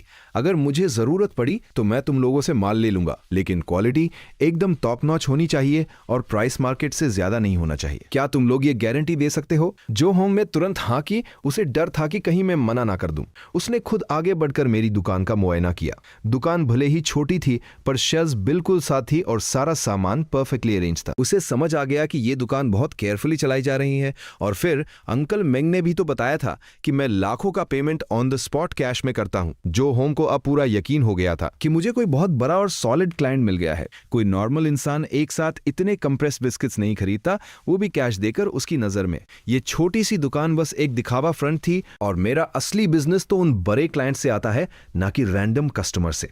सब कुछ तय होने के बाद वो चारों अपनी कार में बैठकर चले गए। मैं उन्हें जाते हुए देख रहा था। मुझे अभी भी थोड़ा अजीब लग रहा था। क्या मैटर सच में इतनी आसानी से सॉल्व हो गया? पर जो रोंग की लालची और झगड़ालू नेचर को याद करके मुझे अंदर से फील हो रहा था कि यह मामला इतनी आसानी से खत्म नहीं होने वाला। अभी के लिए जो होगा देखा जाएगा। रात के 10 बज चुके थे। दुकान बंद करने का टाइम हो गया था। तब मुझे याद आया कि मैंने रात का खाना तो खाया ही नहीं। पर फिर याद आया कि आज मैंने 1 करोड़ से भी ज्यादा 10 मिलियन प्लस कमाए हैं। तो उसी ने मेरी सारी भूख मिटा दी। मैं एक बहुत ही खूबसूरत सपने के साथ गहरी नींद में सो गया। मुझे बिल्कुल अंदाजा नहीं था कि उसी वक्त हे लिनलांग अपनी आर्मी को लीड करते हुए योंगजो सिटी पर रात के अंधेरे में हमला नाइट अटैक कर रही थी। और मजेदार बात तो ये है कि आज रात उसे कैंप में रुकने और बैटल में ना जाने का ऑर्डर मिलने वाला था। और इसका रीजन थी वो दवाइयां जो वो आज मुझसे लेकर गई थी। वो दवाइयां कुछ ज्यादा ही इफेक्टिव थी। दिन के डॉक्टर शेन ने हे लिनलांग के इंस्ट्रक्शंस फॉलो किए। उन्होंने अपने हाथ धोए, स्टेराइल ग्लव्स पहने और सोल्जर्स के घाव सा करने लगे। जिनके घाव ज्यादा गहरे नहीं थे उन्हें पहले कॉटन स्वाब से स्ट्रॉन्ग अल्कोहल लगाकर सा किया गया। फिर हेमोस्टैटिक स्प्रे, खून रोकने वाला स्प्रे लगाया गया और आयर में इन्फेक्शन रोकने के लिए एक एंटी इन्फ्लेमेटरी एंटीबायोटिक पिल दी गई। कुछ ही देर में किसी को बुआर नहीं आया और घावों पर पपड़ी स्कैब भी जमने लगी। कमांडर हे जाओजियांग को भी आज चोट लगी थी। उनके हाथ पर उंगली जितनी लंबी एक गहरी कट्स आ गई थी। चोट गहरी नहीं थी पर खून बहुत बह रहा था। डॉक्टर शेन ने अल्कोहल से घाव सा किया, हेमोस्टैटिक स्प्रे लगाया और एक सूचर फ्री बिना टांके वाली ड्रेसिंग लगा दी। उसके बाद कमांडर ही फिर से बैटल में चले गए। जब वो वापस आए तो उन्होंने देखा कि घाव बिल्कुल नहीं फटा था जैसा नॉर्मल होता है, बल्कि वो काफी हद तक ठीक होने लगा था। डॉक्टर शेन और कमांडर ही जाओजियांग दोनों की आंखें फटी की फटी रह गईं। पहले जब कोई जंग होती थी तो कम से कम सैकड़ों सोल्जर्स घायल होकर बैटल के लिए अनफिट हो जाते थे। पर आज हे लिनलांग जो दवाइयां लेकर आई थी उनकी वजह से सिर्फ हेविली इंजर्ड ज्यादा घायल सोल्जर्स को ही रेस्ट की जरूरत पड़ी। जिन सोल्जर्स को मामूली चोटें आई थी वो सिर्फ एक बैंडेज लगाकर और एक पिल खाकर और फिर एक मजबूत लेदर आर्मर पहनकर बोली, अब तो आप सेटिस्फाइड होंगे ना? उसकी आंखों में एक मजबूत डिटर्मिनेशन देखकर कमांडर ही जाओजियांग ने उसे नहीं रोका और बैटल में जाने की परमिशन दे दी। इन मैजिकल दवाइयों की वजह से पूरी आर्मी का मोराला आसमान छू रहा था। सोल्जर सोल्जर्स को पता था कि छोटी मोटी चोटों से अब उनकी जान नहीं जाएगी, एक स्प्रे लगेगा और वो ठीक हो जाएंगे। इसलिए आज रात का अटैक बहुत ही ब्रूटल और फियरलेस था। जब योंगजो सिटी के गेट्स टूटे तो सिटी का कमांडर पूरी तरह शॉक में था। हमारे स्पाइज ने तो बताया था कि ही फैमिली की आर्मी के पास कई दिनों से खाना पानी नहीं है, तो ये इतने पावरफुल और फियरलेस कैसे हो सकते हैं? और उसे इसका जवाब उसके सीने के पार होती हुई एक तीर ने दिया। योंगजो सिटी आखिरकार हार चुकी थी। हे लिनलंग ने गहरी आवाज में ऑर्डर दिया, शहर के अमीर लोगों रिच मर्चेंट्स की प्रॉपर्टी लूटी जा सकती है, पर किसी भी आम सिविलियन गरीब इंसान को हाथ नहीं लगाया जाएगा। किसी भी अमीर इंसान की इजाजत। हे लिनलंग ने गहरी आवाज में ऑर्डर दिया, शहर के अमीर लोगों रिच मर्चेंट्स की प्रॉपर्टी लूटी जा सकती है, पर किसी भी आम सिविलियन गरीब इंसान को हाथ नहीं लगाया जाएगा। किसी भी अमीर इंसान की इजाजत नहीं लूटी जाएगी। जो इस ऑर्डर को तोड़ेगा उसे मौत के घाट उतार दिया जाएगा। आर्मी के सोल्जर्स खुशी से चिल्ला उठे और शहर के उन ऊंची दीवारों वाले बड़े घरों मैंशंस की तरफ दौड़ पड़े। हे लिनलंग उन सोल्जर्स को एक ठंडी नजर से देख रही थी। उसकी आर्मी शहर के बाहर कई दिनों से भूखी प्यासी फंसी थी। सोल्जर्स के अंदर बहुत उत्साह भरा था और कमांडर हे जाओजांग के पास जाकर बो करते हुए बोली, कमांडर मैं अब वापस जा रही हूं। कमांडर ही में उसे एक नजर देखा और जब देखा कि उसे कोई चोट नहीं आई है तो उन्होंने हाँ में सिर हिला दिया। हे लिनलैंग सीधा ग्जीमा टाउन बेस कैंप वापस आई और सबसे पहले डॉक्टर शेन को ढूंढने गई ताकि घायलों की गिनती और दवाइयों की रिक्वायरमेंट पता कर सके। डॉक्टर शेन ने टेबल पर रखी उन सूचर फी ड्रेसिंग्स की तरह इशारा करते हुए बहुत अर्जेंसी में कहा, मुझे ये 1000 पीसेस चाहिए, नहीं जितने ज्यादा मिल सके उतने ले आओ, और ये खून रोकने वाला पाउडर, स्प्रे और इन्फेक्शन की दवाइयां, ये सब भी जितना हो सके उतना ले आओ। हे लिनलैंग ने आसमान की तरह देखा। आधी रात जीशी पार हो चुकी थी। उसे पता था कि वो दुकान अब बंद हो चुकी होगी, तो उसने सोचा कि क्यों ना इस टाइम का यूज करके एक प्रॉपर लिस्ट। ही लिनलैंग को कुछ याद आया।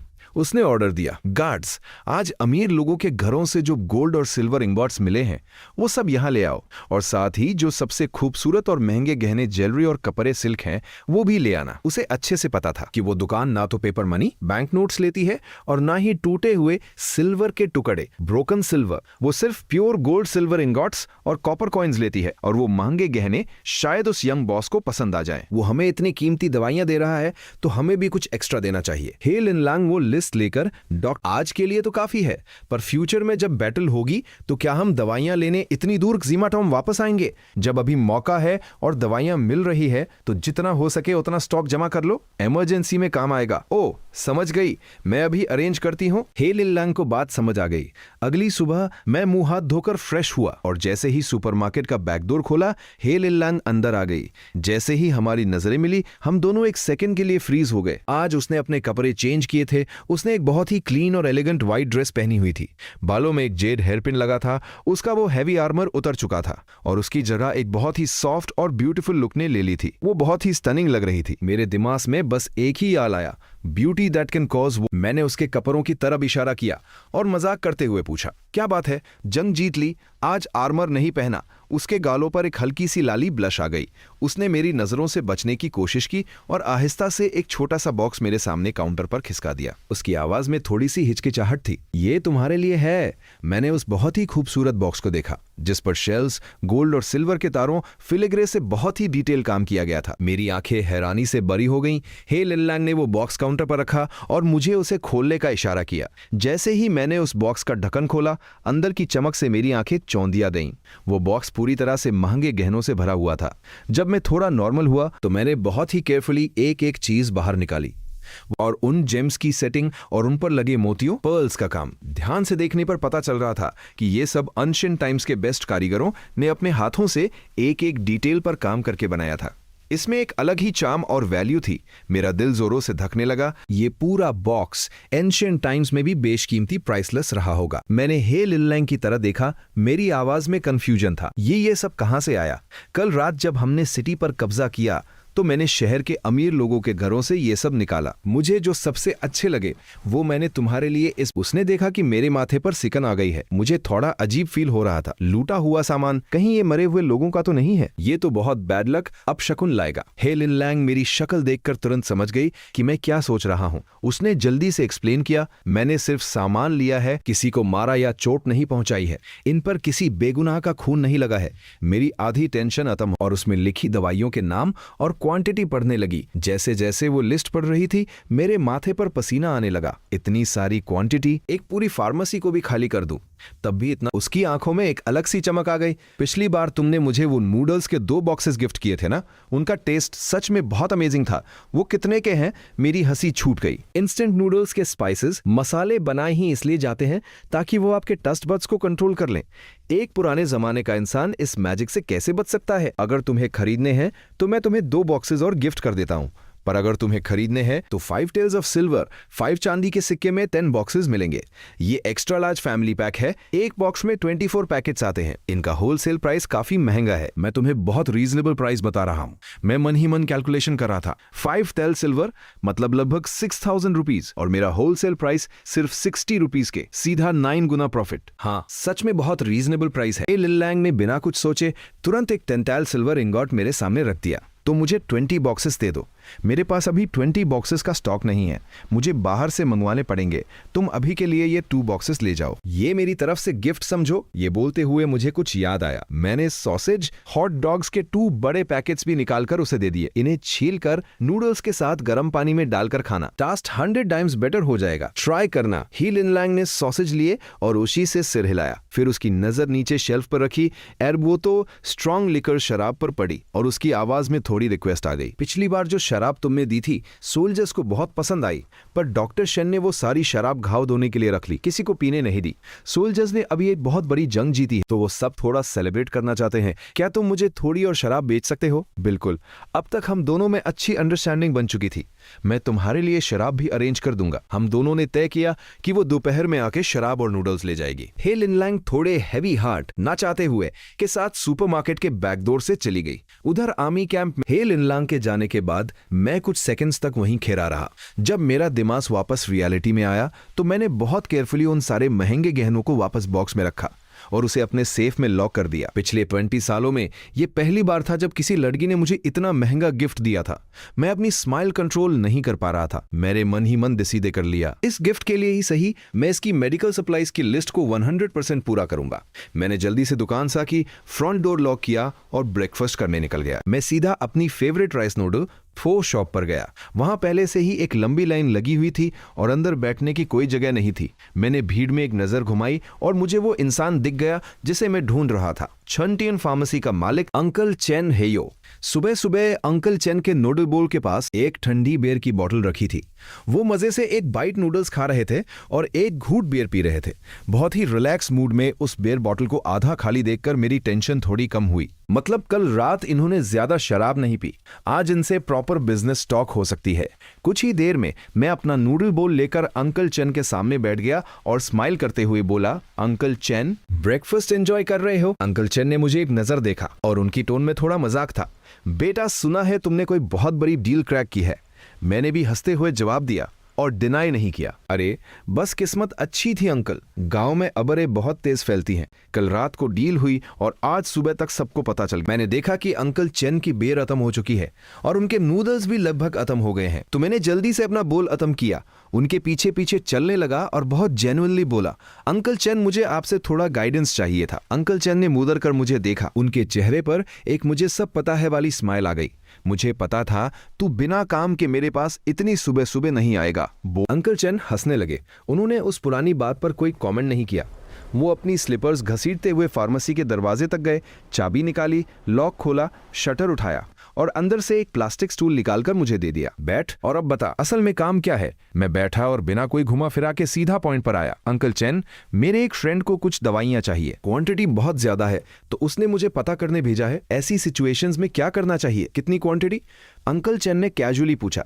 मैंने तुरंत हे लिनलांग वाली लिस्ट निकाली और उन्हें पकड़ा दी। अंकल चेन ने लिस्ट ली, उसे ध्यान से पढ़ा और अचानक उनकी आंखें फटी की फटी रह गईं। उनकी आवाज में शौक था। इतनी सारी, ये लोग इसका क्या करने वाले हैं? मैंने एक फेक हंसी, ड्राई लाफ हंसी।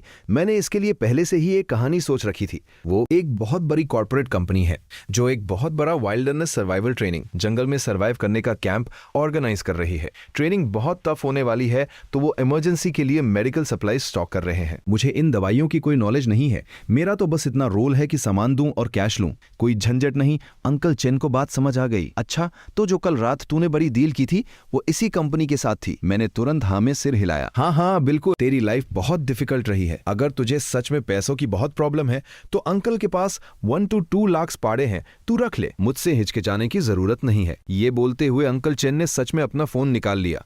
और अगर सच में 10,000 लोग हैं तो ये क्वांटिटी नॉर्मल है। उन्होंने थोड़ा सोचा और फिर मान गए। ठीक है, इस लिस्ट की दवाइयां मैं तेरे लिए अरेंज कर दूंगा, पर कम से कम 3 दिन लगेंगे। चलेगा? बिल्कुल चलेगा। Thank you uncle Chen. मैंने तुरंत हाँ कर दी। मेरे चेहरे पर एक बड़ी सी स्माइल आ गई।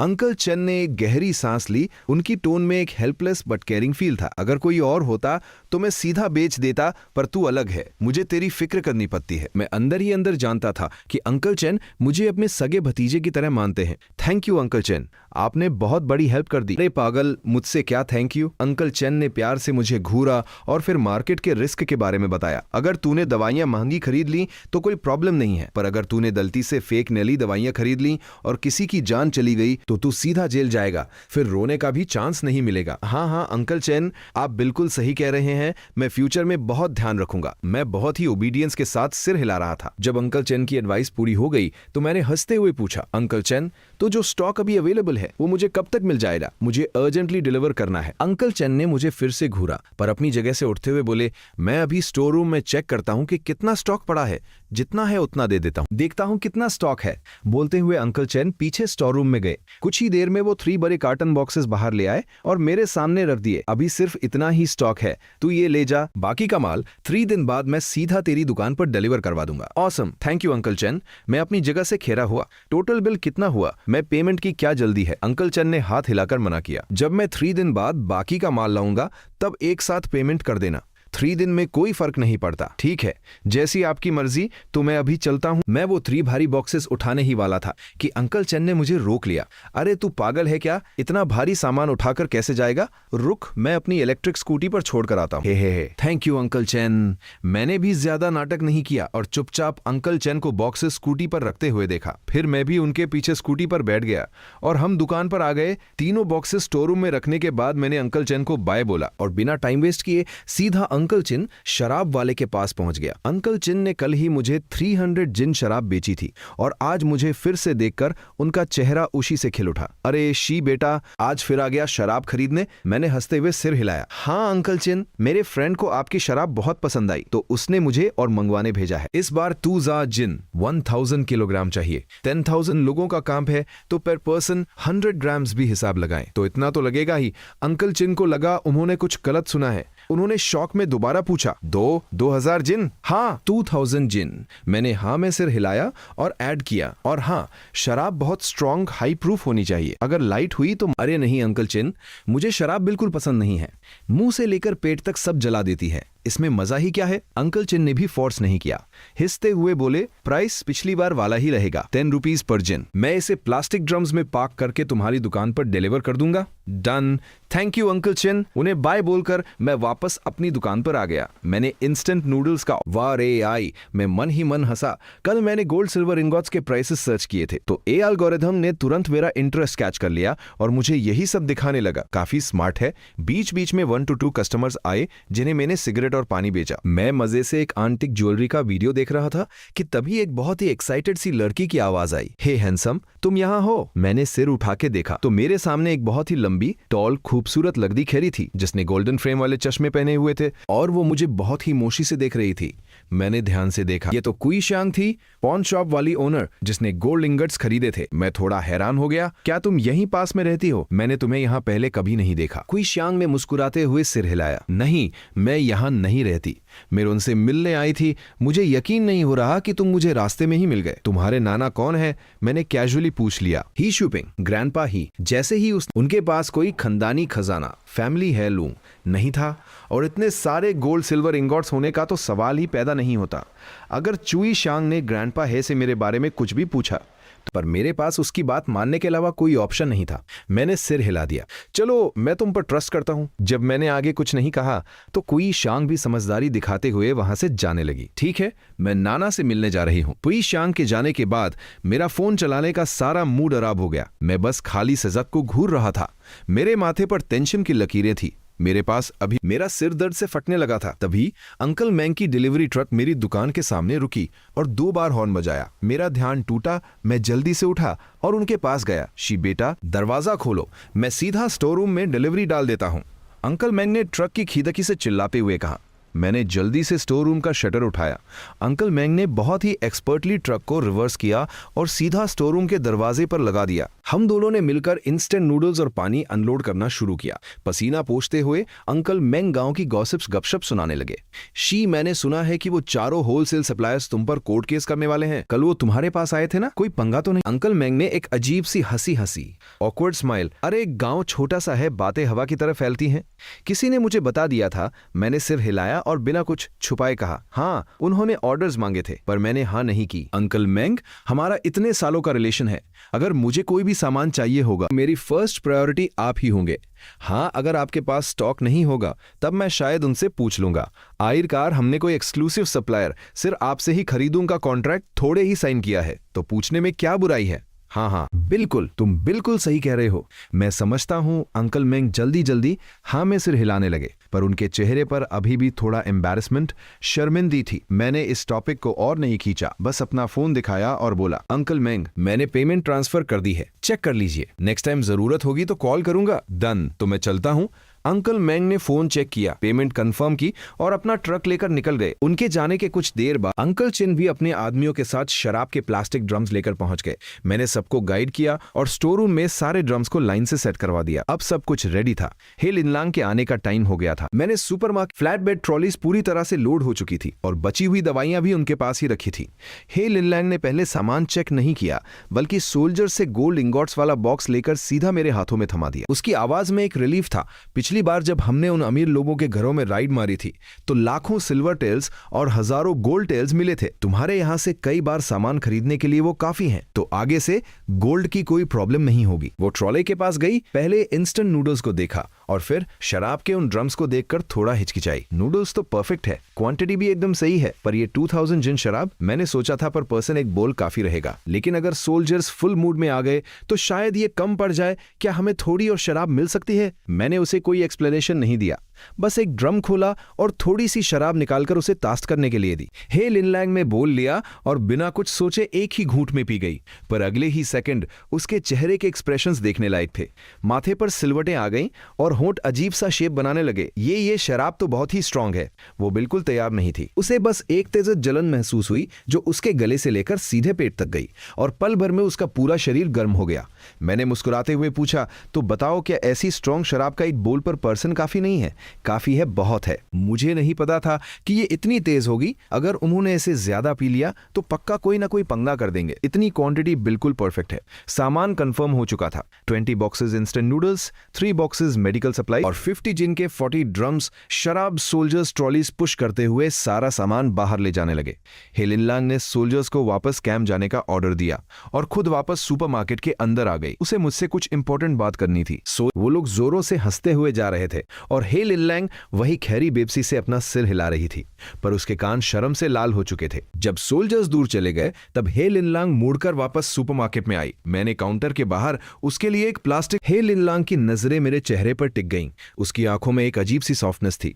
उसने बहुत ही हल्की आवाज में कहा, टाइम है, 3 दिन के अंदर पीछे हटने का ऑर्डर नहीं आएगा। वो पल भर के लिए रुकी और फिर थोड़ी उदासी के साथ बोली, योंगजो सिटी को जीतना हमारी आर्मी की मेहनत थी, पर अब आगे की पीस ट्रीटी कोर्ट का मैटर है, उसमें मैं कुछ नहीं कर सकती। ही फैमिली की आर्मी ने सबसे मुश्किल बैटल जीत ली है। अब मुझे और मेरे पिता को बस कोर्ट के ऑर्डर्स का वेट करना है। या तो हमें कैपिटल वापस बुलाया जाएगा, या यही रुकने का ऑर्डर मिलेगा, या फिर ताइजो वापस भेज दिया जाएगा। हे लिनलांग की आंखों में एक गहरी टेंशन आ गई। एम्परर को हम पर शक रहता है। वो कभी भी मुझे और मेरे पिता को एक साथ कंप में रहने की परमिशन नहीं देंगे। चांसेस यही है कि वो हम में से किसी एक को ट्रांसफर कर देंगे। ये सुनकर मुझे भी अंदर, बल्कि फ्यूचर के लिए स्टॉक की जा रही है। अगर ही फैमिली की आर्मी को यहाँ से ट्रांसफर कर दिया गया तो शायद मैं कभी तुम्हारी इस शॉप पर वापस ना आ पाऊं। इसलिए डॉक्टर शेन ने आइडिया दिया कि जब तक हम यहाँ हैं हमें ज्यादा से ज्यादा मेडिकल सप्लाई स्टॉक कर लेनी चाहिए ताकि फ्यूचर में प्रॉब्लम ना हो। उसकी ये बात सुनकर मैं एक सेकंड के लिए सुन रह गया और फिर मेरी जोरदार हंसी छूट गई। तुम पागल हो क्या? इस डिमेंशन में सिर्फ तुम ही एंटर कर सकती हो। तुम चाहे दुनिया के किसी भी कोने में रहो, तुम हमेशा यहाँ आ सकती हो। हे लिनलांग ने झटके से अपना सिर उठाया। उसकी आंखों में एक बड़ा सा शौक था। क्या ये सच है? मैंने मुस्कुराते हुए एक्सप्लेन किया। बिल्कुल सच है।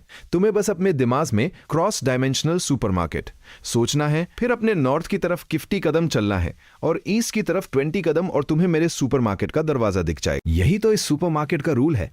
मुझे लगा तुम्हें पता होगा। मैं अंदर ही अंदर खुश हो रहा था। अच्छा हुआ मैंने इसे बता दिया। हे लिनलांग मेरी सबसे बड़ी वीआईपी क्लाइंट है। अगर ये चली जाती और वापस ना आती तो मेरा करोड़ों का लॉस हो जाता। ये तो मेरी अमीरी का सबसे बड़ा जैकपॉट है, इसे हाथ से नहीं जाने दे सकता।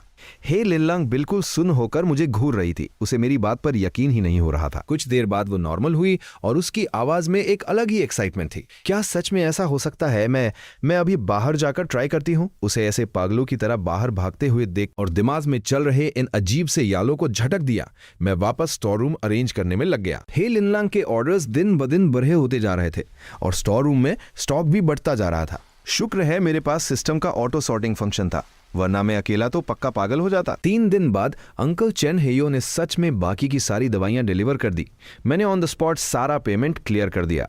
उसके 2 दिन बाद हे लिनलांग अपने सोल्जर्स के साथ दवाइयां पिकअप करने आई। स्टोर रूम को दवाइयों से खचाखच भरा देखकर उसकी आंखें फटी रह गईं। तुमने सच में सब कुछ रेडी कर दिया।